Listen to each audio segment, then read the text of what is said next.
When I was 7 years old, I was held hostage for an hour and had to be rescued by SWAT. And this is my story. My dad had been mentally ill for a few years, and it had gotten really bad. He'd gotten really paranoid and just manic and abusive. And there were the few days leading up to it, he had, just out of the blue randomly attacked me multiple times, and my brother and my mother. And the night before, he had gotten really violent, and I remember he like grabbed my mom by the hair and threw her on the ground. And we fled the house after that, and we went and we hid with a neighbor. So the next day we were at the neighbor's, and we were in hiding from my dad. And I was sitting in the neighbor's basement, and I felt this like cold nudge on my cheek. And my brother was down there in the basement with me, and I thought that when I felt the cold nudge, I thought that my brother had like touched a cold spoon to my face or something. So I was a little annoyed when I felt it. And then I turned and I faced to see what it was that had touched my face, and I realized I was staring down the barrel of a shotgun. And it still hadn't like clicked to me what was going on. I realized it was a gun, but I thought someone's joking around, someone's trying to scare me. And then I heard my dad's voice. And as soon as I heard his voice, I knew, oh no, this is bad. I'm in trouble. This is really bad. I heard him say, "Get up, you're coming with me." From the basement where I was, there was a door that led out into the back. And then at the neighbors, there was a walking trail that connected to their house and connected to my house. And my dad, he took me and my brother with the shotgun. He took us out to that trail and started walking us down the trail back to our house. And my mom saw us from the upstairs window. She saw me, my brother, and my dad with the gun pointed at us. She came running out of the house, was like, "Come back, come back." And I turned, and I was like, I wanted to run to my mom, but then my dad took the gun and he rammed me in the back with it. And I realized if I don't do what he says, I'm probably gonna get shot. I have to just do what he says. And so we walked back to the house, and that's when the standoff began, and it lasted about an hour. So he took us through the woods to the trail that led back to our house, and we got inside, and I can't remember, how much time had passed by, but I remember I was standing there in like the entryway, kind of like connects to the kitchen, and I was trembling and shaking. I was scared. My dad just stuck a shotgun to my face and then rammed it in my back. I'm 7 years old. I don't know what's going on, but I know something very bad is happening, and I'm scared and I'm shaking, I'm trembling. And he starts mocking me, and he said, "Oh, you're such a crybaby. You're such a scaredy cat. What, did you really think that I was going to shoot you? Or are you that stupid? I wouldn't actually shoot you. I just used the gun to get people to listen to me." And I remember he had these really tight pants on, and I could see like a bulging in his pockets. And he pats his pocket and he goes, "You see that the gun wasn't even loaded. The bullets are still here in my pocket." And he reached in and he pulled the bullets out of his pocket and he set them on the kitchen counter. And then he opened up the shotgun and he's like, "Look, see, it wasn't even loaded." And then he stuck bullets in. And he closed it back up. And I said, "If you weren't going to shoot, then why are you putting bullets in now?"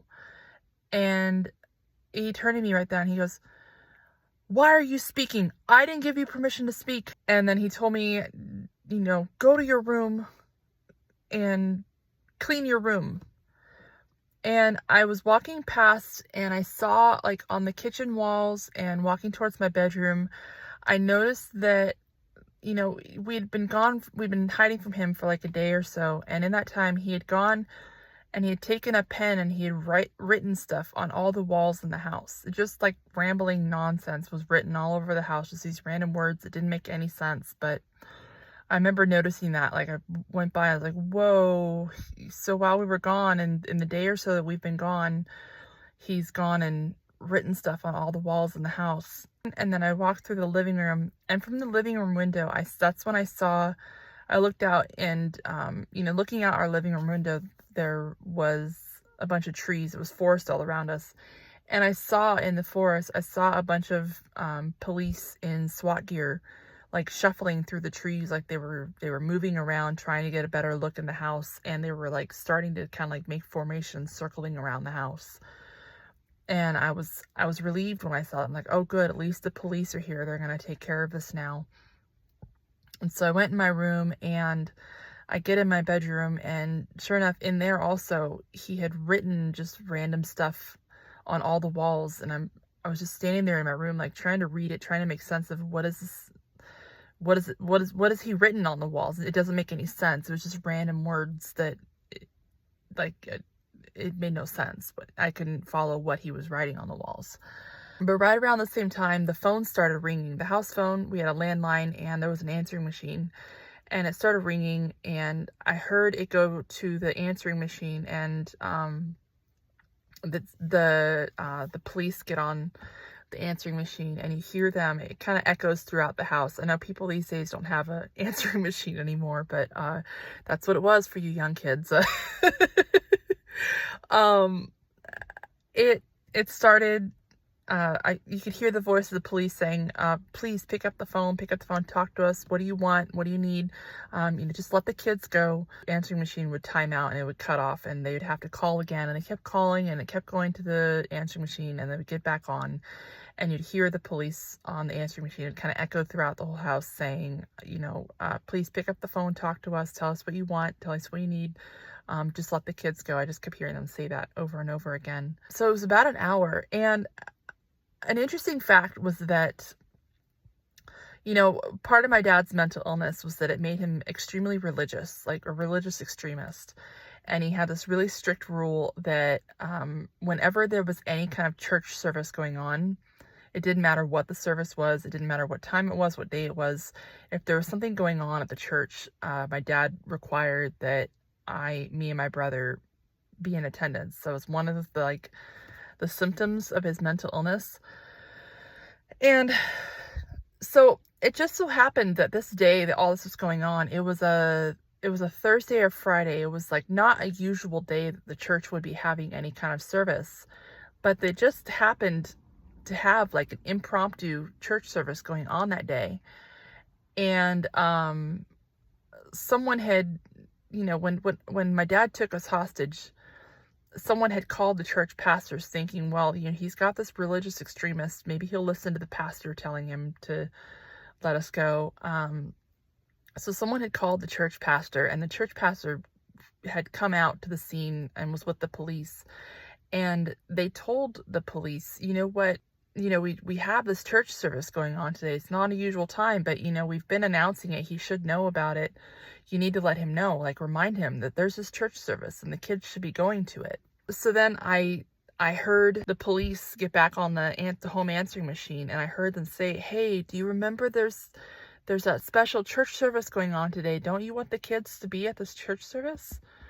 And every time I would hear the police get on the answering machine, I would poke my head out of my bedroom and see what he was doing and what was going on. And most of the time, he had the gun sitting right beside him, and he was sitting down playing a piano.